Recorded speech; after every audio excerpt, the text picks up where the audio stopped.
One of the most time-consuming challenges within all of Roblox doors is the infamous A-1000 challenge.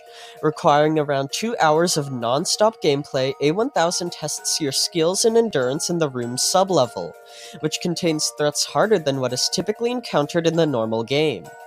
However, although many people rush to complete A-1000 for the badge and rewards, not many have stopped and considered what is exactly going on with this challenge story-wise. So, in this video, I'll be going over my theory for the lore of A-1000 and Roblox doors, and I will also be providing evidence as to why I think I may be correct. So with all of that being said, let's begin. Alright, so before we get into the nitty-gritty of the lore, I know I have to make you wait, I'd first like to discuss a rough overview of A-1000. Essentially, in order to escape the secret room sublevel, players must first dodge entities whilst making their way to an exit door, which spawns roughly every few 100 rooms.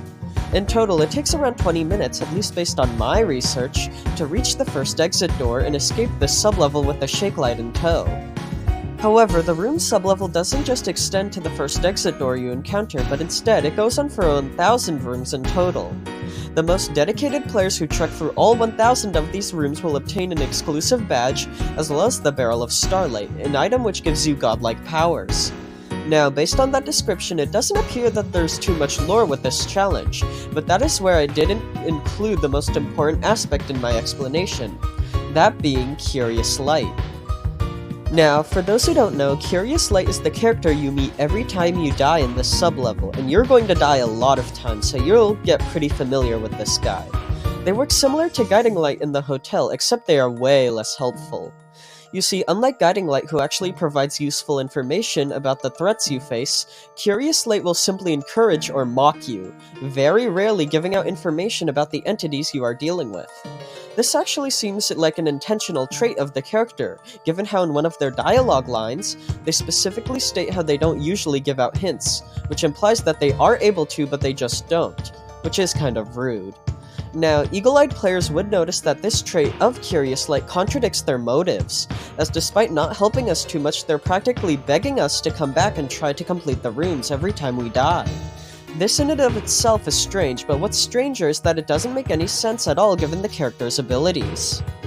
You see, there's absolutely no reason on this planet for Curious Light to gain anything if we complete the rooms or not. For one, given how Curious Light is already present in the hotel, they aren't trapped in the rooms and need us to escape, which is what a popular yet incorrect theory suggests. Additionally, given how Curious Light is able to physically affect the world around them, as seen with how they've placed levers in the back door, they are more than capable of escaping the rooms themselves. Furthermore, besides obtaining the Shake Light and the Barrel of Starlight, the player practically changes nothing about the sublevel, which Curious Light couldn't already do, but more on that a little later.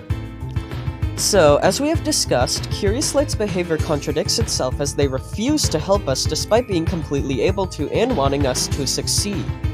Additionally, completing the rooms doesn't affect Curious Light in any major way, so there shouldn't really be any reason as to why they want us to complete it so badly.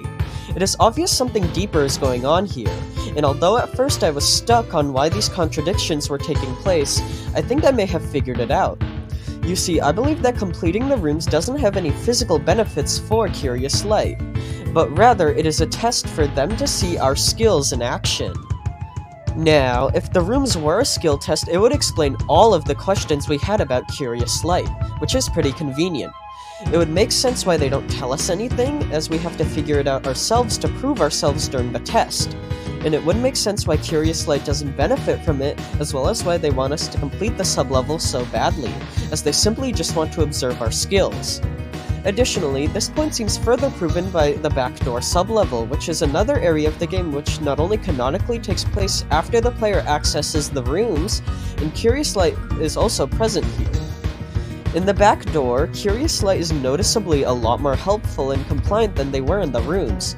So, a possible explanation to this behavioral change is that we proved ourselves to Curious Light by completing the rooms, thus meaning that they trust us, at least a little more than before.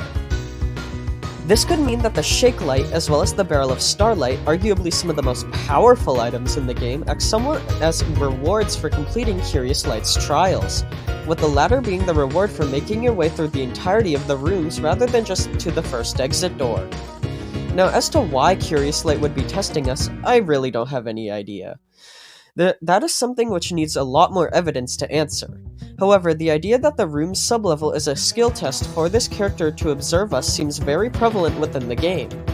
Now, although that in and of itself is pretty interesting, we aren't done with the lore yet, as it is time to discuss A-1000 specifically, as there's more going on with the final room of the room's sublevel than what meets the eye. You see, the majority of the rooms in this sublevel take on a certain theme, that being that they all resemble boring office-like corridors and compartments. The exception to this, of course, is room A-1000, which features a wooden bridge floating in a vast abyss that leads to the exit door. On this bridge is the Barrel of Starlight, the final reward for completing the sublevel, and around this bridge are several glowing doorways hovering in the air. Additionally, the rift particles can also be seen floating all around this room. Now, with that description, there's already a lot to unpack here, so let's start with the location of this room itself. As many of you may have known, the world of doors takes place in a dark, expansive void. This can be seen by simply walking through the hotel doors, and the player can even fall into this void by being sucked in vacuums in the back door. With this in mind, it is pretty safe to say that A-1000 takes place directly in this void, with it surrounding all sides of the bridge. Additionally, we also see rift particles in this room, which signify that it is extremely important.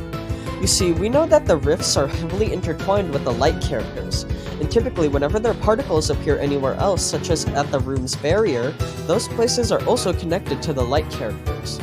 So for the particles to appear in this room, it means that it too is related to the light characters, and as we have discussed how the room's sublevel is a test by Curious Light, this makes sense as room A-1000 signifies that we have completed the test.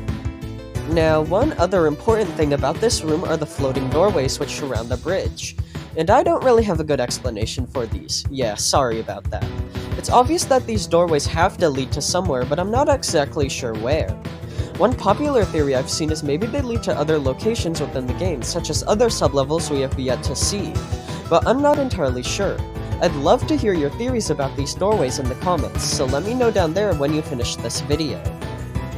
So, in conclusion, I theorized that the room's sublevel in its entirety is a test by Curious Light to observe our skills and behaviors given the character's contradictions. I also theorized that A-1000 looks the way it does as it is the final room of this trial, hence why we are rewarded with the Barrel of Starlight and how it appears to be heavily related to the light characters, more specifically Curious Light, given its rift particles. Anyways, that about sums up this entire theory. Let me know in the comments what you thought, and with all of that being said, thank you all for watching and I hope you enjoy.